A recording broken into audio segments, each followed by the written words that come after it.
नमस्ते दोस्तों, कैसे हो आप लोग। आपका हमारे अपने YouTube channel M it's education पर मैं हार्दिक स्वागत करता हूं।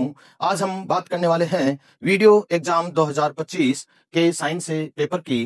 जैसा कि आपने देखा, पेपर का लेवल बहुत ही सिंपल था, लेकिन जो स्टूडेंट्स ग्रेड 3 की तैयारी कर रहे हैं वो इस लेवल से थोड़ा ऊपर बढ़ करके तैयारी करें, क्योंकि वहाँ अपने साइंस से सब्जेक्ट में क्वेश्चन इससे थोड़े हाई लेवल के आने वाले हैं। इसलिए हम आपको बार बार ये बताते रहेंगे कि कौन सी एग्जाम में किस लेवल के क्वेश्चन आते हैं। वीडियो एग्जाम में आने वाले सारे क्वेश्चन मेरे नोट्स में से ही हैं, और मुझे आशा है, पूरा विश्वास के साथ मैं कहता हूं कि आगे आने वाली एग्जाम ग्रेड 3 में भी सारे क्वेश्चन हमारे नोट्स में से ही आपको मिल जाएंगे। चलो हम बात करते हैं क्वेश्चन नंबर 1। सबसे पहले अपना क्वेश्चन था, आग बुझाने में जो गैस काम में आती है। मैंने आपको बताया था कि ये दो क्वेश्चन, एक ऑक्सीजन गैस का है और एक CO2 गैस यानी कि कार्बन डाइऑक्साइड गैस का है। बहुत सारी प्रतियोगी परीक्षाओं में दो क्वेश्चन पूछे जाते हैं। पहला क्वेश्चन होता है कि आग जलाने के लिए कौन सी गैस आवश्यक होती है, तो वहां हमारा आंसर होता है O2 यानी कि ऑक्सीजन गैस। दूसरा क्वेश्चन होता है, आग बुझाने में अग्निशामक यंत्र में कौन सी गैस इस्तेमाल की जाती है, तो हमारा आंसर होता है CO2 यानी कि कार्बन डाइऑक्साइड गैस। यहाँ आपसे क्वेश्चन की लैंग्वेज को चेंज किया है, बाकी नोट्स में जो आपको लिखाया था वही क्वेश्चन का आंसर होगा। क्वेश्चन को हम एक बार देख लेते हैं वापस। विद्युत उपकरणों के कारण लगी आग, यानी आग अलग अलग टाइप से लग सकती है, तो यहाँ करंट से संबंधित बात चल रही है, वहां ये आपको ध्यान रखना है। को नियंत्रित करने के लिए निम्न में से किस का उपयोग किया जाता है। फर्स्ट ऑप्शन हमारे पास में दिया है CO2 यानी कि कार्बन डाइऑक्साइड गैस। अब कार्बन डाइऑक्साइड गैस है, ये आग बुझाने में काम आती है, और इसका ही उपयोग जो है वो विद्युत उपकरणों के कारण लगने वाली आग में हम करते हैं। इसके अलावा जो अदर ऑप्शन है उसमें CO यानी कि कार्बन मोनोऑक्साइड, जो कि खुद ही स्वयं ही एक जहरीली गैस है, इसलिए हम इसका उपयोग यहाँ नहीं करते हैं। पानी का उपयोग भी नहीं किया जा सकता, क्योंकि विद्युत उपकरण यानी कि लाइट से संबंधित यहाँ बात चल रही है, और करंट जो है वह पानी के साथ में बिल्कुल मैच नहीं होगा। तो हमारा सही आंसर होगा CO2 यानी कि कार्बन डाइऑक्साइड गैस। चलो चलते हैं अब नेक्स्ट क्वेश्चन की तरफ। निम्नलिखित में से कौन सा मानव रोग उसके सूक्ष्म जीव से सही ढंग से मेल नहीं खाता। एक लिस्ट आपको नोट्स में लिखवाई गई थी, जिसमें मानव में होने वाले रोग साथ ही किस सूक्ष्म जीव से वो हो रहा है, उसी में से यह क्वेश्चन दिया हुआ है।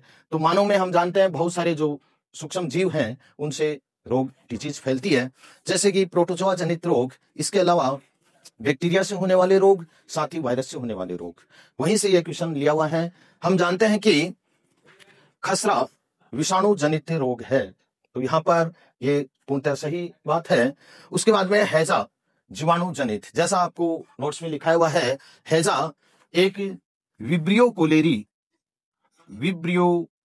कोलेरी नाम के बैक्टीरिया से होने वाला ये रोग है, ये बात भी पूर्णतः सही है। उसके बाद में दिया हुआ मलेरिया जीवाणु, ये मैच नहीं हो रहा है, क्योंकि हमने पढ़ा है कि मलेरिया एक प्रोटोजोआ जनित रोग है, और जिससे यह प्रोटोजोआ से यह रोग फैलता है उसका नाम है प्लाज्मोडियम। प्लाज्मोडियम वाइवेक्स है, मलेरिया ही है। अलग अलग जो प्रोटोजोआ हैं वह अलग अलग प्रकार के मलेरिया रोग के लिए जिम्मेदार होते हैं। तो यहाँ सही जो तथ्य है वह यह है कि मलेरिया एक प्रोटोजोआ से होने वाला रोग है, प्रोटोजोआ। नेक्स्ट इसमें दिया हुआ है क्षय रोग यानी कि टीबी का रिलेशन इसमें बैक्टीरिया से बताया है। हमने आपको बताया था टीबी माइकोबैक्टीरियम ट्यूबरक्लोसिस नाम के बैक्टीरिया से, जीवाणु से होता है, और इसमें यही बात दिखाई हुई है। यानी कि सारे के सारे ये ऑप्शन जो हैं तीनों मैच हो रहे हैं, एक मैच नहीं हो रहा है, वह है मलेरिया और जीवाणु का। इसलिए इसमें सूक्ष्म जीव से सही ढंग से मेल नहीं खाने वाला जो ऑप्शन है वह है मलेरिया। चलो नेक्स्ट क्वेश्चन देख लेते हैं। क्लोरोफिल निम्न का एक समन्वय यौगिक है। लैंग्वेज चेंज हुई है, नोट्स में आपको लिखवा रखा है कि क्लोरोफिल का फॉर्मूला यानी टाइप्स ए और बी, क्लोरोफिल ए और क्लोरोफिल बी दोनों के फॉर्मूले आपको लिखवाए थे। दोनों में कार्बन, हाइड्रोजन, ऑक्सीजन और साथ में मैग्नीशियम दिखाया हुआ है। तो दोनों ही प्रकार के फॉर्मूला में आने वाला जो तत्व है वह है मैग्नीशियम, यानी क्लोरोफिल जो है वह मैग्नीशियम से मिलकर के बना हुआ यौगिक है। अतः क्लोरोफिल, जैसा कि आप जानते हैं, क्लोरोफिल एक वर्णक है और इसी की वजह से पत्तियों का रंग जो है हरा होता है। इसमें मुख्य रूप से पाए जाने वाला जो तत्व है वह मैग्नीशियम होता है, इसलिए इसका सही जो आंसर होगा वह होगा मैग्नीशियम। कोबाल्ट नहीं होगा, मैग्नीज नहीं होगा, लोहा, आयरन की बात करें तो आयरन भी इसमें नहीं होगा, इसलिए सही आंसर होगा मैग्नीशियम। चलो नेक्स्ट क्वेश्चन देखते हैं। निम्नलिखित में से कौन सा बहुलक, पॉलीमर की बात हो रही है। बहुलक वाले चैप्टर में आपको बताया था बहुलक कई प्रकार के हैं और उसमें भी हमने आपको अलग अलग पॉलीमर्स जिनके उपयोग आपको बताए थे, जैसे कि पॉलीथीन है, बेकेलाइट है, टेफ्लॉन है, सबका उपयोग, साथ में आपको क्वेश्चन भी बताए गए थे कि स्विच बनाने में किस पॉलीमर का उपयोग होता है, अग्नि रोधक जो बर्तन है, नॉन स्टिक जो बर्तन है, उसमें किस बहुलक का उपयोग होता है। तो यहाँ देखिए क्वेश्चन पूछा गया है, निम्नलिखित में से कौन सा बहुलक तेल, सील, गास्केट तथा नॉन स्टिक बर्तनों के बहिस्थल बाह्य आवरण पर लेप करने के लिए उपयोग किया जाता है। सीधा सा आंसर है, क्या हम टेफ्लॉन का उपयोग करते हैं, और सही आंसर यहाँ पर टेफ्लॉन होगा। टेफ्लॉन नॉन स्टिक बर्तनों के बाहर की साइड में लेप करने में उपयोग होता है। इसके अलावा जो ऑप्शन है नाइलॉन, बेकेलाइट, पॉलीथीन, इनका अदर उपयोग है, यूज है, इसलिए सही आंसर टेफ्लॉन होगा। नेक्स्ट क्वेश्चन देखिए, चंद्रयान फर्स्ट है क्या है। ऑप्शन देखिए, इसका तो आंसर पता चल जाता है, एक चंद्र अन्वेषी शलाका। ऑप्शन के अकॉर्डिंग पहला ही ऑप्शन इसका सही हो जाता है, क्योंकि चंद्रयान फर्स्ट के बारे में आपको बताया था। चंद्रयान फर्स्ट सन 2008 में लॉन्च किया गया था और चंद्रमा पर पानी की रिसर्च में इसका महत्वपूर्ण योगदान रहा है। और ऑप्शन के अकॉर्डिंग नेविगेशन उपग्रह, भू स्थिर उपग्रह, पृथ्वी अवलोकन उपग्रह ये नहीं हो सकते, क्योंकि पृथ्वी का अवलोकन करना भू स्थिर में नहीं होगा, नेविगेशन उपग्रह इससे हटके है। चंद्रमा पर अन्वेषण करने वाला उपग्रह होगा चंद्रयान फर्स्ट। सही आंसर इसका ए होगा। नेक्स्ट क्वेश्चन, ध्वनि का संचरण इनमें से किसमें संभव नहीं है। साउंड, ध्वनि वाले चैप्टर में आपको बताया था कि ध्वनि को गति करने के लिए संचरित होने में माध्यम की आवश्यकता होती है, और ध्वनि का संचरण तीन माध्यम, ठोस, द्रव्य और गैस, यानी कि सॉलिड, लिक्विड और गैस, तीनों माध्यम में इसका संचरण संभव है। जबकि निर्वात, वैक्यूम, ऐसा स्थान जहां वायु नहीं हो, वायु रहित क्षेत्र, ऐसे स्थान में ध्वनि का गमन संभव नहीं है। ध्वनि अनुदैर्ध्य तरंग के रूप में यह संचरित होती है और इसका संचरण माध्यम में हो सकता है। आपको क्वेश्चन आंसर में भी बताया गया था कि रेल की पटरियों की आवाज जो है वह बहुत जल्दी से हमें सुनाई दे देती है, क्योंकि ठोस में ध्वनि का संचरण सबसे ज्यादा होता है, उसके बाद में द्रव्य और गैस में इसका संचरण होता है। तो चलिए ऑप्शन देख लेते हैं। ध्वनि का संचरण निम्न में से किसमें संभव नहीं है।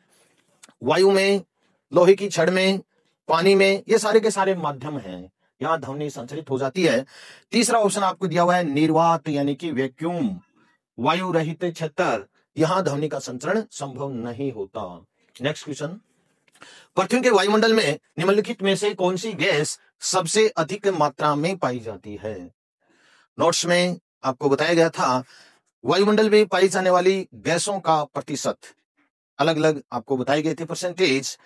पहला ऑप्शन आपको बताया गया है ऑक्सीजन। तो देखिए ऑक्सीजन हमने पढ़ा है, वायुमंडल में ऑक्सीजन जो है वह कितनी प्रतिशत मात्रा में है। कार्बन डाइऑक्साइड, नाइट्रोजन, हाइड्रोजन, इन सब का जो ऑर्गेनाइजेशन, संगठन, कंपोजिशन हम देखें तो ऑक्सीजन यानी O2 वायुमंडल में O2 जो है वह 21% पाई जाती है। कार्बन डाइऑक्साइड गैस CO2 0.03 से 4 तक होती है। और नाइट्रोजन, नोट्स में आपको साफ साफ लिखा रखा है कि वायुमंडल में नाइट्रोजन गैस N2 का जो संगठन है वहां इसकी प्रतिशत मात्रा 78% वायुमंडल में नाइट्रोजन गैस पाई जाती है। तो क्वेश्चन के अकॉर्डिंग सबसे अधिक मात्रा में पाई जाने वाली गैस का सही आंसर होगा नाइट्रोजन। चलो अब बात करते हैं नेक्स्ट क्वेश्चन की। एक क्वेश्चन जो था वह है बल से संबंधित। तो मांसपेशियों से संबंधित जो बल है वह संपर्क बल की कैटेगरी में आता है, बाकी जो दूसरे बल हैं वह संपर्क बल की कैटेगरी में नहीं आते हैं। इसलिए आपको अब पेपर का पूरा सॉल्यूशन साइंस का बता दिया है। नेक्स्ट आपको ये ध्यान रखना है कि जो भी स्टूडेंट इस लेवल के अकॉर्डिंग ही चल करके आगे के एग्जाम की तैयारी करना चाहते हैं वो ऐसी गलती नहीं करें, क्योंकि यहाँ इस एग्जाम में साइंस का लेवल बिल्कुल सामान्य था। बाकी सब्जेक्ट के अकॉर्डिंग आपको और डिटेल से इसकी तैयारी करनी होगी। ऑफलाइन क्लासेज में और ऑनलाइन क्लासेज में हम इसके बारे में आपको और भी सूचना देते रहेंगे। कैसा आपको वीडियो लगा है इसके बारे में कमेंट करें और निश्चित रूप से आप जो है चैनल से जुड़े रहेंगे। थैंक्स।